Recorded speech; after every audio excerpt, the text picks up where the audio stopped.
Do you want to stop your kids being too greedy with the ball? Check out these top 3 tips to make sure that kids release the ball more often and enjoy passing. What's up guys, Catalan Ben here from CatalanSoccer.com, and we're here with 3 great tips to get kids moving the ball more, passing the ball more often and being less selfish when the ball's at their feet. Let's get started. Now, to understand why kids carry the ball too much or maybe a bit too selfish, we need to understand why they are doing it, but also what they are trying to achieve.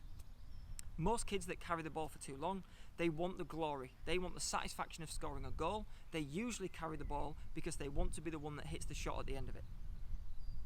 The other reason that kids will keep the ball too often is because they want to show off. It's their way of showing people what they can do and what they can achieve and how good a player they are. So our first tip to combat this is to give kids clever ways to pass the ball. If a kid wants to show off and his only way to do that is to run with the ball, then that's all he's going to do.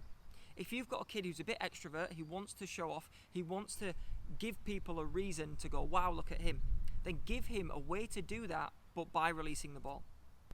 I do sessions with kids where we do what we call skill passes. Those skill passes can work really well to get kids to want to release the ball, but it still gives them that little bit of flair that gives them the satisfaction and gets people to notice them.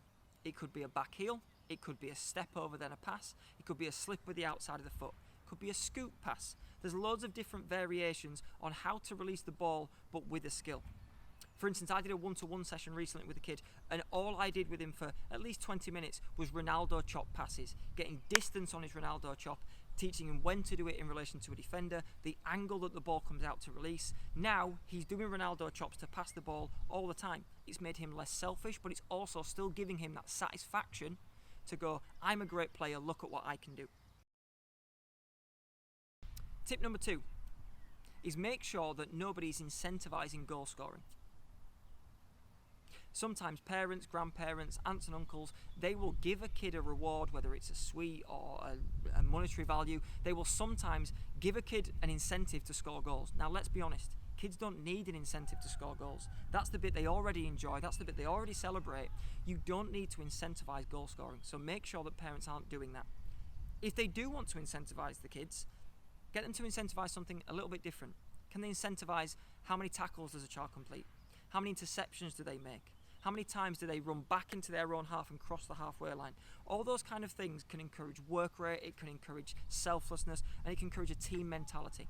Encouraging goal scoring is one of the worst things that you can do to breed a team mentality. If anything, it just makes kids more selfish.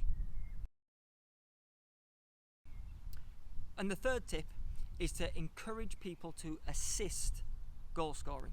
At the end of every season, you can give out an award. I call it Mr. Assister. What that helps kids do is feel great and want to win a trophy and want to get the award, but for being the guy that sets up the goals, not always the guy that finishes the goals.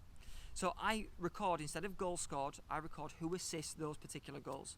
So if a kid creates 3 chances in a game, 2 of those turn into goals and he gets 2 assists, that's great. The guy who scored 2 goals still gets that great feeling because he scored 2 goals. But the guy who assisted 2 goals, he goes further up the leaderboard, he gets more incentive to keep going, and when he gets the ball, he's not getting his head down and thinking, can I score? He's getting his head up and thinking, can I give a goal to somebody else? So there you have it, 3 very quick tips on how to get kids to share the ball more, and most importantly, want to share the ball. We hope you enjoyed this video. Thanks for watching, and don't forget, for the best coaching, classes and camps, check out CatalanSoccer.com. I'll see you next time.